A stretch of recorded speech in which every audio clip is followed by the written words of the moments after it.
participants.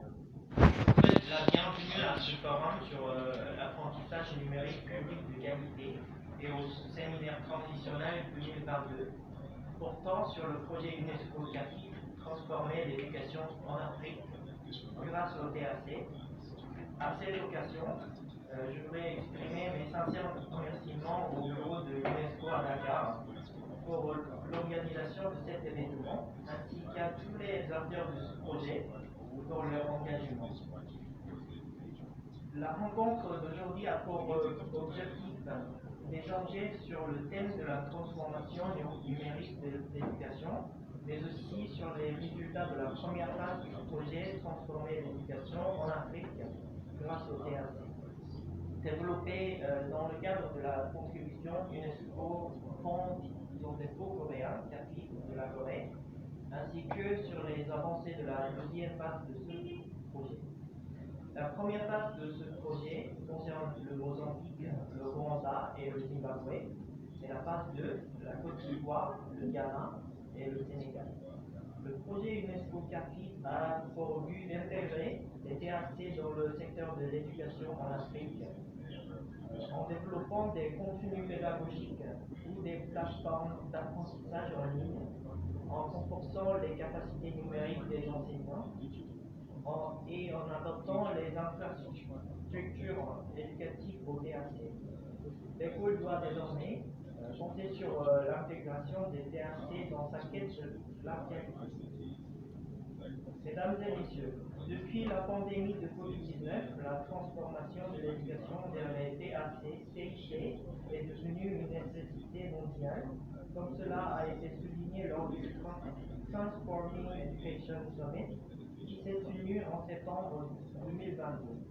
Ce projet UNESCO Service Transformer l'éducation en Afrique grâce au TAC a donc toute son importance dans une société où le numérique est devenu indispensable pour faire face aux crises et favoriser une éducation de qualité, équitable et inclusive. L'éducation est une préoccupation majeure pour la Corée, qui ne dispose d'aucune ressource naturelle.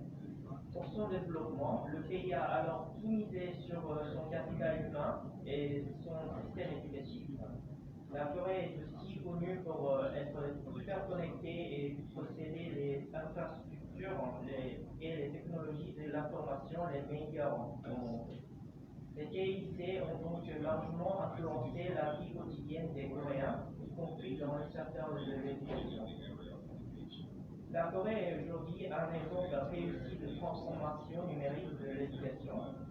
Désormais, elle souhaite partager ses connaissances et son expérience avec d'autres pays, notamment le Sénégal, l'un des pays les plus avancés dans le domaine des télécommunications en Afrique de l'Ouest.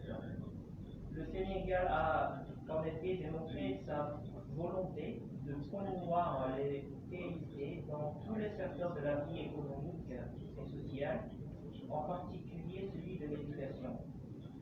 Aussi, le projet UNESCO CACI s'inscrit parfaitement dans la stratégie numérique mise en place par le gouvernement sénégalais.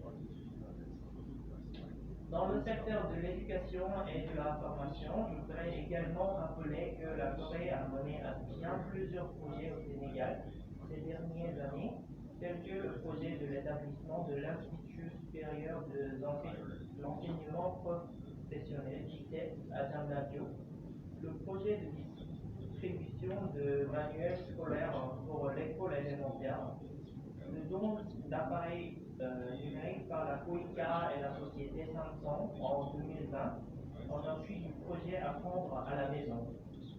Ces projets sont en droite ligne avec les orientations stratégiques du PSE mises en place par le gouvernement du Sénégal. Chers participants, cette année, le Sénégal et la Corée fêtent le 60e anniversaire de leurs relations diplomatiques. 60 années d'amitié et de coopération riches et variées, comme le démontre encore une fois l'événement d'aujourd'hui. Ce forum est pour moi l'occasion de réaffirmer la volonté de la Corée d'apporter au Sénégal toute son expertise, afin de l'accompagner sur le chemin de l'émergence. Pour finir, je souhaiterais renouveler mes sincères remerciements pour votre présence à ce séminaire, qui est l'occasion de partager nos expériences et nos connaissances sur les phases 1 et 2 du projet UNESCO Quartier.